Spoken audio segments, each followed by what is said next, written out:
Oftentimes that God doesn't give us what we want because God wants something greater for us. Because He has a bigger vision, a greater vision for our lives than oftentimes we have for our own lives. I mean, can you relate to the suffering servant in verse 4 when he says, I have labored in vain. I've spent my strength for nothing at all. Ever been there before? Ever felt like all the hard work you put in, you didn't see any fruit from your labor?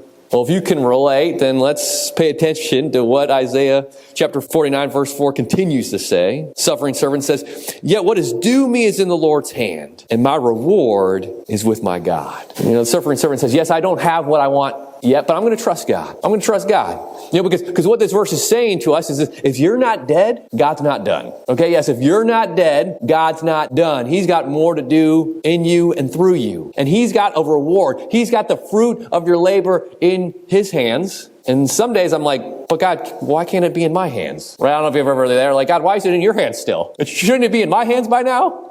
And God says, in my timing, in my perfect timing, when you are ready for it, I will release it from my hands and give it to your hands. But you got to trust me.